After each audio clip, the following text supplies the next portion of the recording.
Hello and welcome to Citation Needed, the podcast where we choose a subject, read a single article about it on Wikipedia, and pretend we're experts. Because this is the internet, and that's how it works now. I'm Eli Bosnick, and I'll be leading my boys into extreme danger tonight. But I'll need some masochists in need of therapy.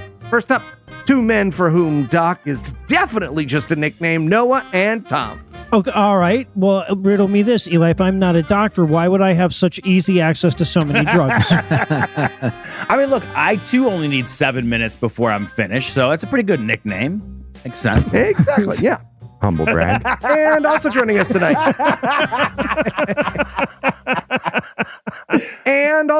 tonight. Two guys for whom a healthy sense of competition includes regicide, Heat, and Cecil. Okay, I'm not crazy. Like, the most important thing is going out there and having fun while you murder a king. But not MLK. Like, If you listened to yeah. last week's episode, Yikes. that's important. Before we begin tonight, I'd like to take a moment to thank our patrons. Hey, patrons, without you, we might have to start a racism-themed extreme race to make ends meet. The Hitler hike, the Goebbels gallop, if you will. Oh my God. All fevered imaginings exclusively thanks to you. And if you'd like to learn how to join their ranks, be sure to stick around till the end of the show. And with that out of the way, tell us, no illusions, what person, place, thing, concept, phenomenon, or event will we be talking about today? Today, we're going to be covering the second half of The Immortal Horizon by Leslie Jameson. And Tom, even we couldn't fit that much crazy into a single episode. You ready for the grand finale? Well, let's finish this marathon. All right, Tom, let's let Leslie take it away. Julian has completed 500-mile races so far, as well as countless short ones, and I once asked him why he does it. He explained it like this. He wants to achieve a completely insular system of accountability, one that doesn't depend on external feedback. He wants to run 100 miles when no one knows he's running, so that the desire to impress people or the shame of quitting won't constitute his sources of motivation.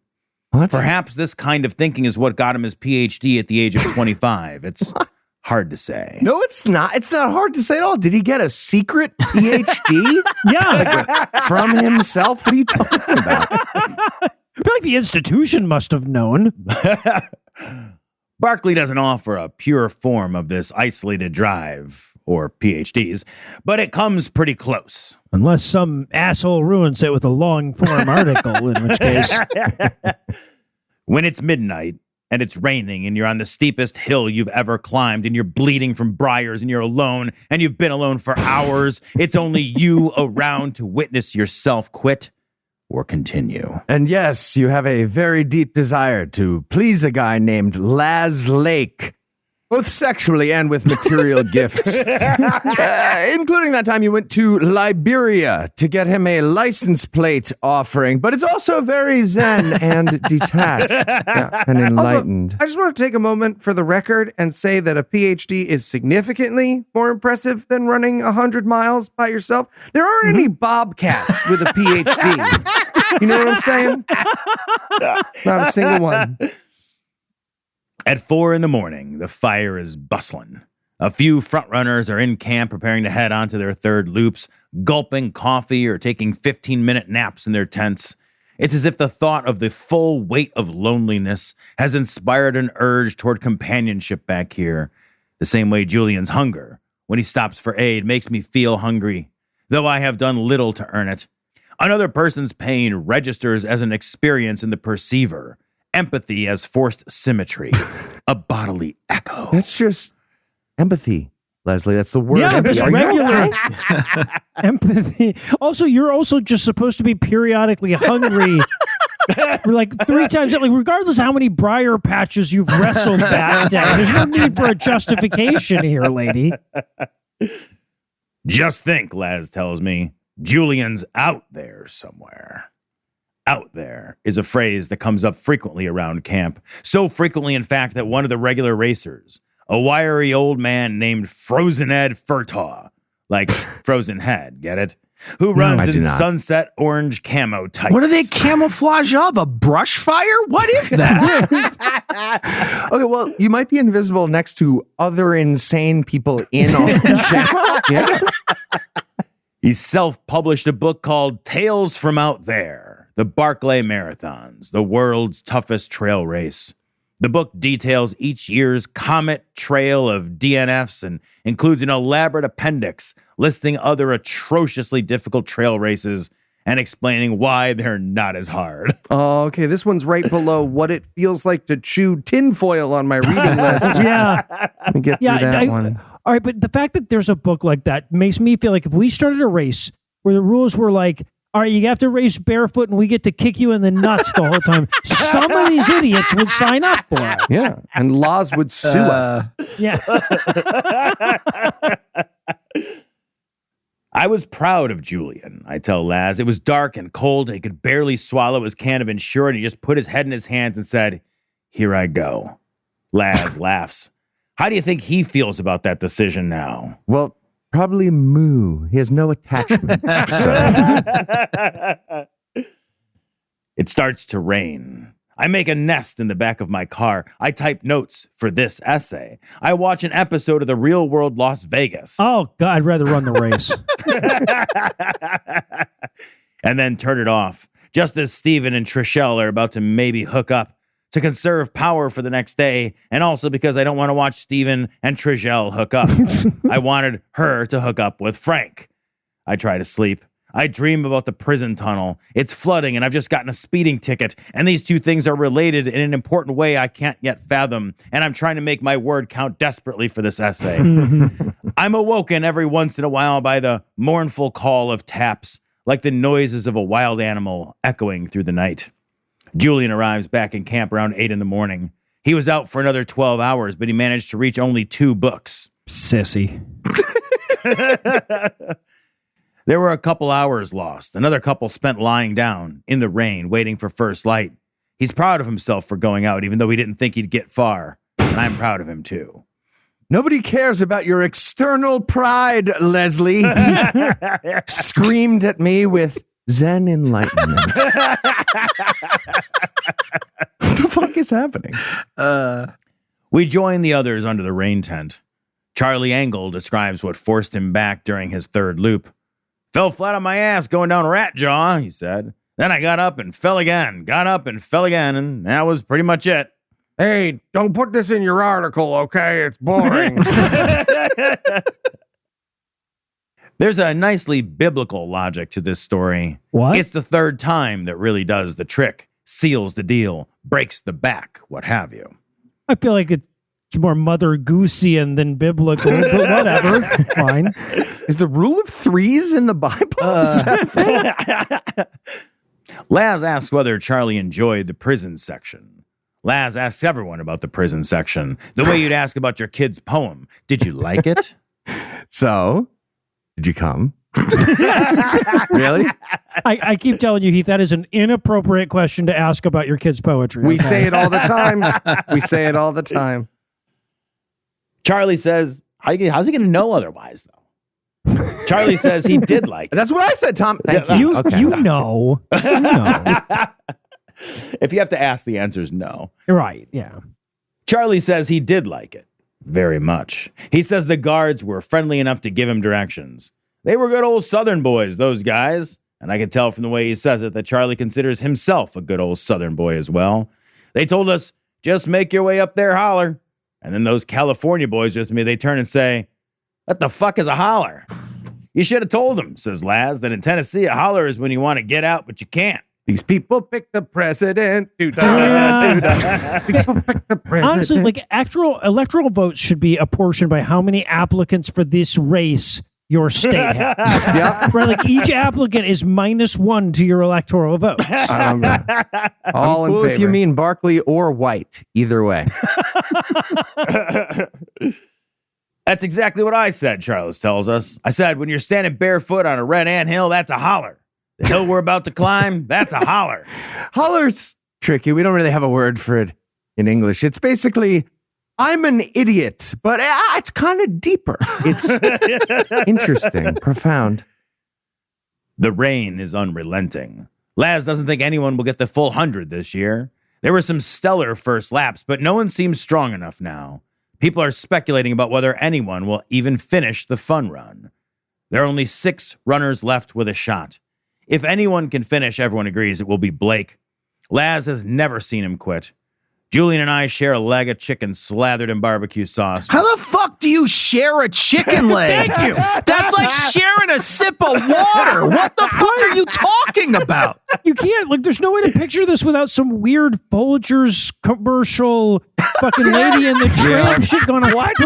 But also, like, fuck you for taking his chicken. He's just run a hot fucking 20 miles through the guy. Let him have his fucking chicken leg, lady. Jesus Christ. You gonna finish that? Yes, he's gonna fucking finish that. There are only 2 left on the grill. It's a miracle the fire hasn't gone out. The chicken's good and cooked as promised, steaming in our mouths against the chilly air. I baby bird the last of the shared chicken leg into Julian's mouth. And then he sprints off into a briar patch on purpose with duct-taped assless chaps that he made. I'm proud of him. He doesn't want to hear it, but I am. A guy named Zane, with whom Julian ran much of his first loop, tells us he saw several wild boars on the trails at night. Was he scared? He was. One got close enough to send him scurrying off the edge of a switchback, fighting stick in hand. Would a stick have helped? We all agree, probably not. I mean, it would have given him a nice thing to display his corpse on. So, Fun fact, next year, getting eaten by a wild boar, part of the race. You gotta Oh, there you go. At least have to to stick fight one. Yeah, exactly. A woman clad in what looks like an all-body windbreaker has packed a plastic bag of clothes. Laz explains that her husband is one of the 6 runners left. She's planning to meet him at Lookout Tower. If he decides to drop, she'll hand him his dry clothes and escort him down the easy 3-mile trail back into camp. If he decides to continue, she'll wish him luck as he prepares for another uphill climb, soaked in rainwater and pride, unable to take the dry clothes because accepting aid would get him disqualified. Doesn't count unless you got festering taint mold. Sorry about that. Okay, I'm sorry. You're not allowed to accept aid? What happened to the fucking campfire filled with cookies and shit? Yeah. I'm confused about the rules. Like, they can have, I think, performance-enhancing drugs. Like, he had no-dose in a fanny pack. You can have electronics with batteries, but they can't have, like, have it extra handed T-shirt to in a you? little bag. It's the handing that's the problem? You have to You would carry it reduce with the you. misery. You can't have anything that reduces the misery. Tom said to himself in coincidence with our podcast. I hope she shows him the dry clothes before he makes up his mind, says Laz. The choice is better that way. Babe, is that my good Ed Hardy shirt you have right there? That's really Fuck, it is. Yeah, it's so soft. I love that one. I really like God, that it's shirt. American Apparel, I think. It's so nice. I look super yoked in that. Is that a tri-blend? The crowd stirs. There's a runner coming up the paved hill. Coming from this direction is a bad sign for someone on his 3rd loop. It means he's dropping rather than finishing. People guess it's JB or Carl. Must be JB or Carl. There aren't many guys still out, but after a moment, Laz gasps. It's Blake, he says. I recognize his walking poles. Not the guy you told me to be invested in 2 paragraphs ago. Okay, I'm sorry. Wait. You're allowed to use walking poles? So confusing, these rules. That is damn near like telling us at this point that they've been driving 4-wheelers this whole time. Blake is soaked and shivering. I'm close to hypothermia, he said. I couldn't do it. He says the climbing rat jaw was like scrambling up a playground slide in roller skates. Well, unless, of course, you have fucking walking poles.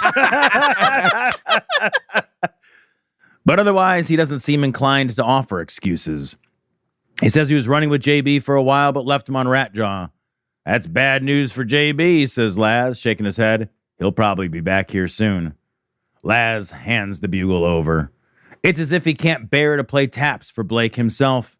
He's clearly disappointed that Blake is out, but there's also a note of glee in his voice when he says, "You never know what'll happen around here." There's a thrill in the tension between controlling the race and recognizing it as something that will always disobey him. It approximates the pleasure of ultra running itself.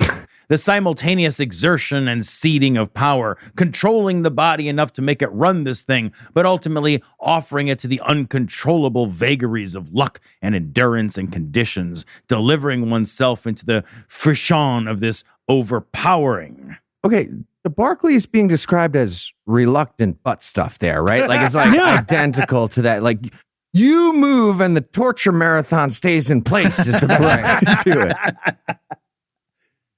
Dr. Joe motions me over to the fire pit. Hold this, he says, and shoves a large rectangle of aluminum siding in my direction. Okay, happy where that landed. Yeah, me too. He balances a fallen tree branch against its edge to make a rain roof over the fire, where the single remaining breast of chicken is crisping to a beautiful charred brown.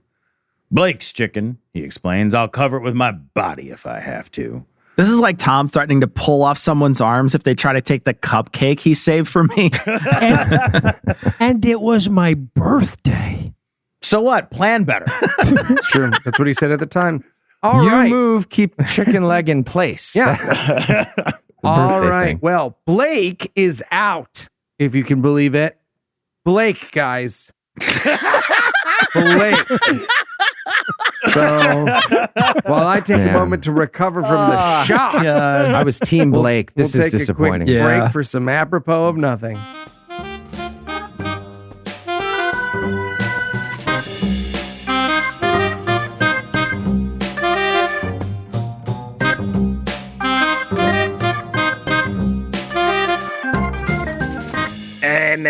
Before we start the race, does anyone have any questions? Yeah, question. Yeah, Blake, what's up? So, does any of this strike you guys as, I don't know, problematic? Problematic? Well, how? I don't know, like a race to celebrate the escape of the guy who shot Martin Luther King? That doesn't feel great. And a lot of these place names feel pointed, like raw dog, like having sex without a condom. That's what that means. Why is there a place named after unprotected sex? Says there's a joke. Is this a joke? On whom? Cool. So yeah, I think I'm going to back out this year. Yeah, me too. Yeah, now that you mention it. Wait, guys. Guys, if you leak, you won't get to try to do obstacle I put on the race. Oh yeah? What's that? I call it Kickajou Ridge. Yeah. I'm gonna go. No. Yeah. It's no. Native American. No, it's not. No, it's not.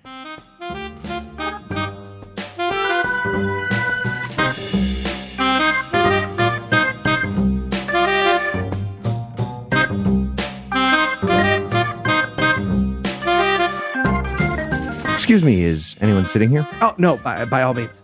Cool. Thanks. Oh, sorry. No problem. Take it. Hey, doctor. Oh, good. The results came back about the boil. Okay, so what is that yellow stuff anyways? Has this ever happened to you?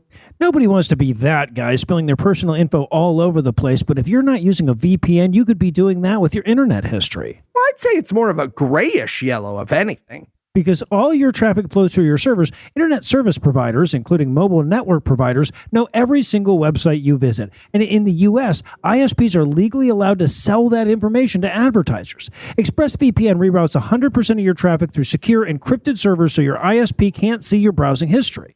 Oozing? I mean, is that a question of speed or viscosity? Plus, ExpressVPN comes with Identity Defender, a new suite of tools to get your data removed from data brokers, alert you when your data appears on the dark web, and even insure you against data theft for up to $1 million. Like this. Bloop, bloop, bloop. That's what it's like. It's true. I never use the internet without a VPN. It keeps my data under my control and adds another layer of security to my browsing. That's why I, Ethan Wright, personally endorse ExpressVPN. Protect your online privacy today by visiting expressvpn.com/citation. That's expressvpn.com/citation to find out how you can get up to 4 extra months for free. expressvpn.com/citation. Hey, do you mind taking a picture of something for me? I very much do, yes.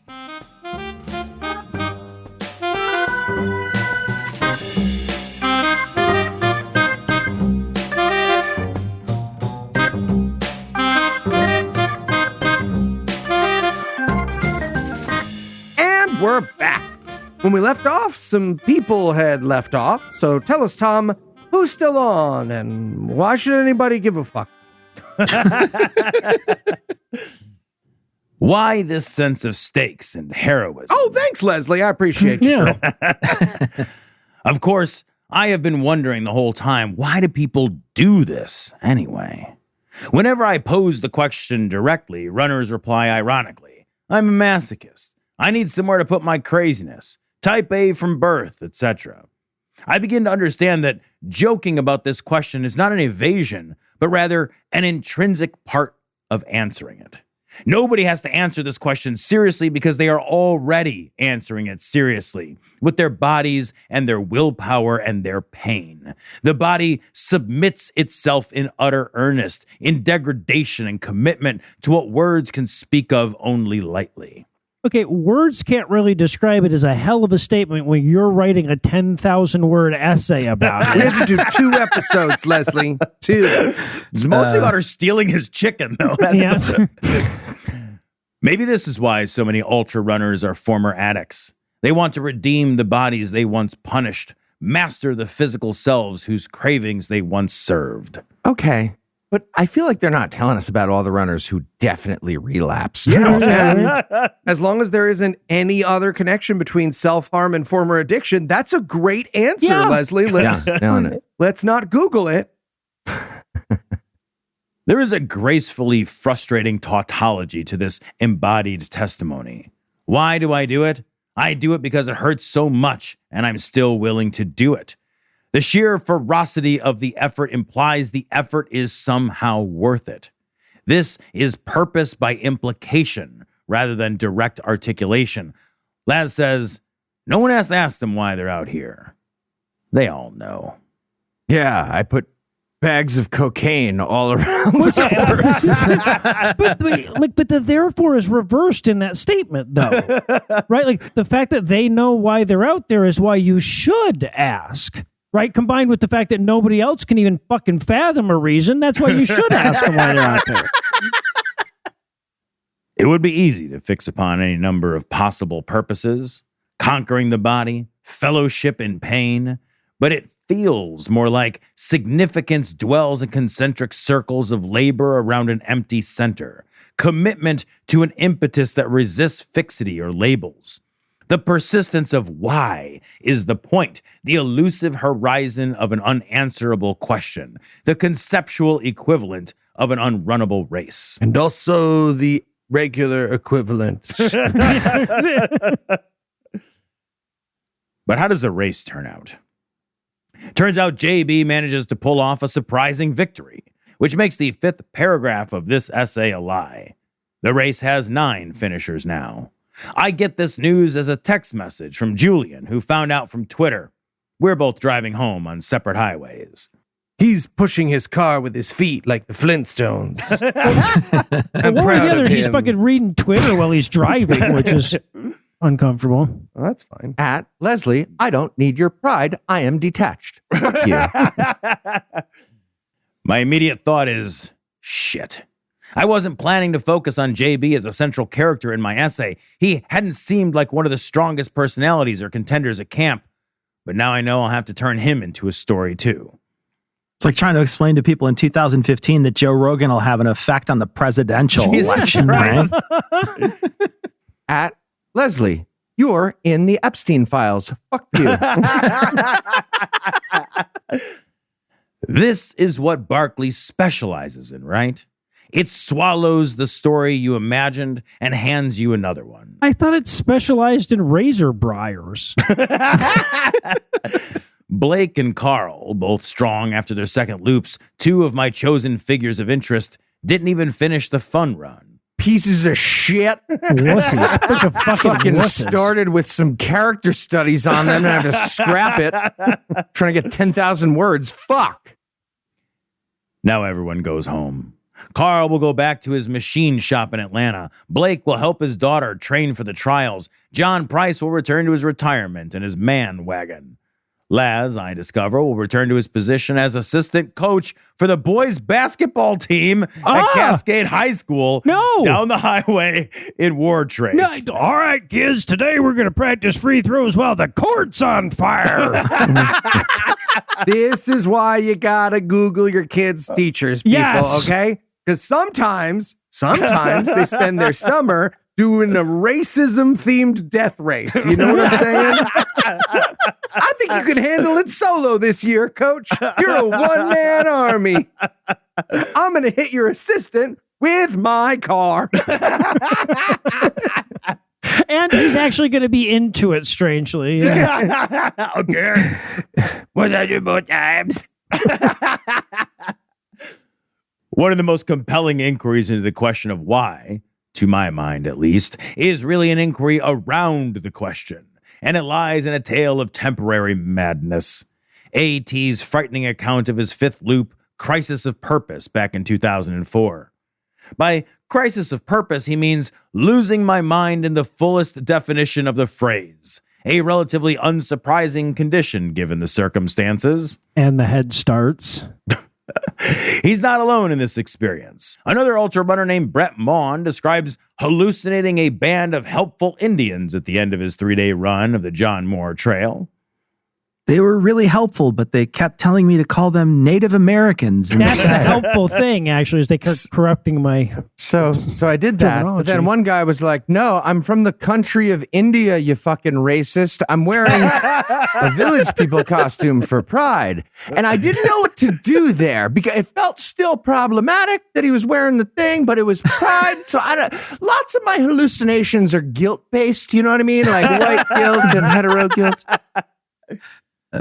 They watched over me while I slept, and I would chat with them briefly every time I awoke. They were very considerate and even helped me pack everything when I was ready to resume hiking. I hope this does not count as aid. Don't worry, man. It does not. It doesn't. AT describes wandering without any clear sense of how he'd gotten to the trail or what he was meant to be doing there. The Barkley would be forgotten for minutes on end, although the premise lingered. I had to get to the garden spot. For why? Was there someone there? His amnesia captures the endeavor in its starkest terms. Premise without motivation, hardship without context, but his account offers flashes of wonder. Flashes? I mean, I'm sorry. I feel like if I'm just standing on the side of a briar-filled mountain, soaking wet and half starving, going like, "What was I looking for here?" I feel like the wonder would come in more than flashes. Right? I stood in a shin-deep puddle for about an hour, squishing the mud in and out of my shoes. Nice. I walked down to Coffin Springs, the first water drop. I sat and poured gallon after gallon of fresh water into my shoes. I inspected the painted trees, marking the park boundary, sometimes walking well into the woods just to look at some paint on a tree. Okay, just take some acid and go for a walk in the woods. There you go. Whatever you want. But yeah, I get the mud thing with the squishy feet. Either way, nice. like acid or not. Get in there. That's just nice. In a sense, Barkley does precisely this. Forces its runners into an appreciation of what they might not otherwise have known or noticed. The ache in their quads when they have been punished beyond all reasonable measure. Fatigue pulling the body's puppet strings inexorably downward. The mind gone numb and glassy from pain. Barkley's real gift is potential life-altering, incredibly dangerous exhaustion-induced dementia. You can't get PTSD from your average foot race, folks. Right? I feel like somehow she missed that she just said the point of all the pain was being in pain. Yes. By the end of AT's account, the facet of Barkley deemed most brutally taxing, that sinister and sacred self-sufficiency, has become an inexplicable miracle. When it cooled off, I had a long-sleeve shirt. When I got hungry, I had food. When it got dark, I had a light. I thought, wow, isn't it strange that I have all of this perfect stuff just when I need it? And that's God right there. That's God. I'm a Christian dualist, also a Zen Buddhist. So This is benevolence as surprise, evidence of a grace beyond the self that has, of course, come from the self, the same self that loaded the fanny pack hours before, whose role has been obscured by bone-weary delusion, turned over by the sheer fact of the body losing its own mind. So it goes. One morning, a man blows a conch shell, and 2 days later, still answering the call of that conch, another man finds all he needs strapped to his own body, where he can neither expect nor explain it. Okay, do we know for sure that Leslie's not related to Peter Thiel? Yeah. Do we know for sure? No. We don't. No. We don't. We don't know that she's not Peter Thiel. I feel like with good evidence that she might be Peter Thiel. Yeah. And if you had to summarize what you learned in one sentence, Tom, what would it be? Running is stupid and you don't have to do it. Okay. No one's Mr. made it. Bicycle, are you ready for the quiz? I am. Let's do it. All right, Tom, we learned about a 100-mile torture race inspired by James Earl Ray that makes people hallucinate. What should it be called instead of the Barkley? A, the MLK ultramarathon. Fantastic. Wow. Nicely Oh, done. that's so good. Nicely That's done. so good. Just leave that Maybe there. there are no Just other leave that options. there. Amazing. Just No, leave you Amazing. can't follow up that. All right, Tom, All right. to beat a dead horse one more time, what's a better name for this race? A, the 5KKK. B, as the Jim Crow flies. C, the segregate. Or D, the Dred Scott Trot. Scott Trot. Jesus Christ. The Dred Scott Trot is so good. It's the Dred Scott Trot. It's so fun. Tom. Yes, absolutely. All right, Tom, who were you rooting for in this particular edition of the Barkley Marathon? A, the guy with the white guy name who was running to see if he could.